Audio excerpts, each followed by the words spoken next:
اب اس بچی نے اپنی کزن کے ساتھ شیئر کیا، کیونکہ اب وہ 15-16 سال کی ہو گئی تھی، تو اس نے شیئر کیا، تو اس کی جو وہ جو وکٹم ہے اس کی کزن نے وزیر اعظم پورٹل پر اس کا جو ہے وہ بھیجا، اس انفارمیشن دی، اور وزیر اعظم پورٹل کے ذریعے متعلقہ تھانے کو حکم جاری کیا گیا، اور متعلقہ تھانے نے چھاپہ مار کے اس بدبخت کو گرفتار کیا اور بچی کو بایاب کیا، اور پھر بچی نے بیان دیا، اور اس بیان کی روشنی میں ملزم کے خلاف مقدمہ درج ہو گیا اور اس کو گرفتار کر لیا گیا ہے، اور وہ کئی اس طرح کے واقعوں میں ملوث پہلے بھی پایا گیا ہے۔ اب اندازہ لگائیں، کل بھی میں نے آپ سے یہ گزارش کی تھی جب میں نے وہ اسکول کی بچی کا معاملہ آپ کے ساتھ شیئر کیا تھا کہ جو پرائم منسٹر پورٹل ہے، خدا کے لیے کوئی ایسا معاملہ ہوتا ہے، اور یہ آن لائن، آپ جیسے ہی آپ on line prime minister portal لکھیں گے گوگل پر، آپ کو اس کی ساری ڈیٹیلز آ جاتی ہیں، اس کا کوئی الگ سے نمبر نہیں ہے، وہ خود ان کا اپنی ایپ ہے اس کی پرائم منسٹر پورٹل کی، اور ان کا اپنا ایک پورا سیٹ اپ ہے، آپ صرف اس کو استعمال کرتے ہوئے اس سارے کے سارے معاملے پر آگاہ کریں، کارروائی ہوتی ہے۔ اور اب یہ ایک نعمت آ گئی ہے کہ کوئی بھی غریب، آپ دیکھیں نا پتوکی کا علاقہ ہے، وہاں ایک معصوم بچی نے اپنا میسج بھجوا کے اپنی جان بچا لی اور اس درندے کو گرفتار کروایا ہے۔ تو ایک تو ہم اس کو اپریشیٹ بھی کرتے ہیں جو پرائم منسٹر پورٹل پر جو لوگ بیٹھے ہیں اور جس طریقے سے وہ رسپانس دیتے ہیں، دوسری طرف جو ہے وہ ہم مطالبہ بھی کرتے ہیں کہ اس درندے کو قرار واقعی سزا دی جائے۔ اب ہم آ جاتے ہیں مراد علی شاہ جو سندھ کے منسٹر ہیں، چیف منسٹر ہیں، وہ آج عدالت میں پیش ہوئے۔ نوری آباد ان کے خلاف ایک ریفرنس ہے، اور نوری آباد ریفرنس میں ان کو عدالت میں پیش ہوئے، اور پیش ہو کر ان کے خلاف کیس کی سماعت آگے چلی۔ یہ جج ہیں، جج محمد بشیر صاحب، ان کی عدالت میں جو ملزم ہے وہ پیش ہوئے، جج اصغر علی صاحب ہیں، ان کا جو کیس ہے وہ جج اصغر علی صاحب کی عدالت میں ہے، اور وہاں پر یہ پیش ہوئے۔ نوری آباد یہ ریفرنس ہے، اور نوری آباد ریفرنس میں آج 2 ملزمان حاضر نہیں تھے، نثار احمد، وہ بھی پاکستان پیپلز پارٹی اور جعلی اکاؤنٹس میں آپ اکثر ان کا نام سنتے ہیں، اور عبدالغنی مجید جو اومنی گروپ والے تھے، ان کو بھی آپ جانتے ہیں، وہ بھی آج عدالت میں پیش نہیں ہوئے۔ نثار احمد کی طرف سے کرونا وائرس کا شکار ہونے کی بنیاد پر وہ عدالت میں پیش نہ ہوئے، اور عبدالغنی مجید کا جو معاملہ ہے اس میں جو اس کیس کے اندر بھی وہ جو ملزم ہے عبدالغنی مجید، وہ کیونکہ بیمار ہے تو وہ پیش نہیں ہوا۔ نیب نے اشتہاری ملزم محمد علی کی جائیداد ضبط کرنے کی کارروائی عدالت میں شروع کر دی ہے، جس کی رپورٹ انہوں نے عدالت میں پیش کی۔ اگلے ملزمان کو جو بقیہ جو آج پیش نہیں ہو سکے، عدالت نے ان کو 28 جولائی کے لیے طلب کر لیا ہے، اور عدالت نے کہا ہے کہ اگلی تاریخ پر جو ملزم غیر حاضر ہوگا اس ملزم کی حد تک ہم وارنٹ گرفتاری جاری کر دیں گے اور ان کو گرفتار کر کے عدالت میں پیش کیا جائے گا، کیونکہ فرد جرم کی کارروائی رکی ہوئی ہے، اور یہ جان بوجھ کر جو وہاں پر تماشا لگایا جا رہا ہے، ہم اس کو کبھی بھی معاف نہیں کر سکتے، اور اس معاملے کو ہم مزید لنگر آن نہیں کر سکتے۔ تو عدالت نے اس معاملے کو جو ہے وہ ڈیلے کر دیا ہے، اس کو تاریخ دے دی ہے۔ اب ہم آ جاتے ہیں جو معاملہ ہے خورشید شاہ کا۔ خورشید شاہ آپ جانتے ہیں کہ جیل میں ہیں، اور یہ 2 سال سے جیل میں ہیں۔ ان کی درخواست ضمانت سندھ ہائی کورٹ سے بھی خارج ہوئی، پھر سپریم کورٹ آف پاکستان میں خارج ہوئی، اور پھر سپریم کورٹ سے یہ معاملہ پھر نیچے جاتا ہے، اور اسی طریقے سے یہ معاملہ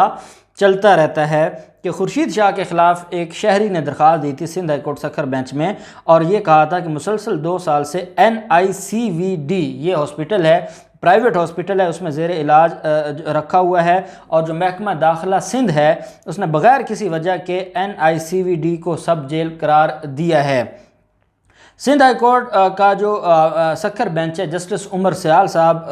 جو ہے، انہوں نے سوال کیا کہ خورشید شاہ کو 2 سال سے NICVD میں کیوں زیر علاج رکھا گیا ہے، کون سی بیماری ہے جو اس کو ایسی لگی ہوئی ہے، کون سے وہ ڈاکٹرز ہیں جو 2 سال میں اس کو ٹھیک نہیں کر سکے، کون ہے جو ان کو اختیار دیتا ہے کہ ایک ہاسپٹل کو یہ سب جیل کا درجہ قرار دیں، کون ہے جو یہ مقرر کرتا ہے کہ کتنا عرصہ کے لیے وہ سب جیل ہوگا، کیا اس لیے ملزمان کو جیلوں میں بھیجا جاتا ہے یا اس لیے اس کی درخواست ضمانتیں خارج کی جاتی ہیں کہ ان کو VVIP پروٹوکول ملے اور وہ گھر جیسی لائف گزار رہا ہو، کیا اس لیے جیلیں ہوتی ہیں، کیا یہ کوئی عام آدمیوں کے ساتھ بھی ایسا ہوتا ہے؟ بڑی ہی سخت قسم کی زبان استعمال کی honourable Sindh high court Sukkur bench نے، جسٹس عمر سیال صاحب نے، انہوں نے استفسار کیا جو ڈاکٹر آئے ہوئے تھے NICVD کے، ان سے استفسار کیا کہ بتائیں کون سا مریض ہے جس کا علاج 2 سال میں بھی مکمل نہیں ہوتا۔ عدالت نے حکم دیا کہ آئندہ سماعت پر متعلقہ حکام مکمل جواب پیش کریں، اور اگر آئندہ سماعت پر عدالت کو مطمئن نہ کر سکے تو حکمران کے خلاف کارروائی ہوگی اور ذاتی حیثیت میں عدالت ان کو طلب کر کے ادھر سے جیل بھیجے گی۔ یہ کوئی تماشا نہیں ہے کہ آپ لوگ ایک کرپشن کے ملزم کو سہارا دے رہے ہیں۔ یہ بالکل ویسے ہی ہے جیسے خواجہ آصف جو تھے وہ یہاں پر جناح ہاسپٹل میں تھے، اور علامہ اقبال جو میڈیکل کالج ہے اس کے پرنسپل اور جو ہیڈ ہیں جناح ہاسپٹل کے، وہ ان کو فیسیلیٹیٹ کر رہے تھے۔ احتساب عدالت کے جج نے یہ بات کی تھی، لیکن کیونکہ وہ چھوٹا جج تھا تو اس وجہ سے اس کو ٹرانسفر کر دیا گیا۔ یہاں سندھ ہائی کورٹ کے جسٹس ہیں، اب ان کو تو کوئی نہیں ٹرانسفر کر سکتا۔ انہوں نے اب یہ معاملہ اٹھا دیا ہے، اور انہوں نے عدالت نے ریمارکس دیے کہ یہ معاملہ مجھے لگتا ہے کہ اس معاملے میں وزیر اعلیٰ سندھ کو بھی بلانا پڑے گا، NICVD کے انچارج کو بھی، DG نیب کو بھی، اور ہم اس میں ہر اس شخص کو بلائیں گے جو انوالو ہے، جو ملزم خورشید شاہ کو فیسیلیٹیٹ کر رہا ہے، جو اس کو 2 سال سے سب جیل قرار دے کر اس کو عیاشیاں کروا رہا ہے۔ عدالت نے کہا ہم ان سب کو طلب کریں گے اور ہم کسی کو نہیں چھوڑیں گے، لیکن پہلی باری ہوگی ان ڈاکٹرز کی جو جعلی میڈیکل بنا کے اور جعلی رپورٹیں بنا کے اور اس ملزم کو فیسیلیٹیٹ کر رہے ہیں۔ عدالت میں بتایا گیا کہ ملزم تو ٹھیک ہے، وہ تو اسلام آباد گیا ہوا ہے اور وہ وہاں پر اجلاس اپنے جو اسمبلی کے اجلاسز ہیں ان میں وہ اپنے معاملات کو دیکھ رہا ہے، تو وہ تو بالکل ٹھیک ہے۔ تو عدالت نے کہا یہ سارا کچھ نظر آ جائے گا اور ہم بتائیں گے کہ کہاں پہ معاملہ خراب ہوا اور کون اس میں انوالو ہے۔ عدالت نے 8 جولائی کے لیے ریکارڈ طلب کر لیا۔ میں سمجھتا ہوں کہ یہ ایک بڑی ہی خوش آئند ایک ڈیولپمنٹ ہے کہ شکر ہے کہ ایسے لوگوں کے خلاف بھی کارروائی ہو جو جیلوں میں جو جیلوں میں جاتے ہیں اور وہ پھر آرام سے ان کو شفٹ کر دیا جاتا ہے ہاسپٹلز میں، وہاں پر VIP کمرے ملتے ہیں اور وہ وہاں پر اپنی لائف سپینڈ کرتے ہیں۔ جیسے میر شکیل الرحمان جتنا عرصہ جیل میں رہے تو وہ ان کو سروس ہاسپٹل کا کمرہ دے دیا گیا تھا۔ یہ ہماری جو بیوروکریسی ہے یا جو ہمارے یہ ادارے ہیں یہ ان کو اتنا نوازتے ہیں اور وہ چاہتے نہیں ہیں کہ عمران خان ان کو سزا دے یا عمران خان کا احتساب کامیاب ہو۔ اب دیکھتے ہیں 8 جولائی کو کیا ہوتا ہے، جو بھی ڈیٹیلز ہوں گی آپ کے ساتھ شیئر کرتے رہیں گے۔ اللہ پاک پاکستان کامیاب ناصر ہو۔ بہت شکریہ، اللہ حافظ، پاکستان زندہ باد۔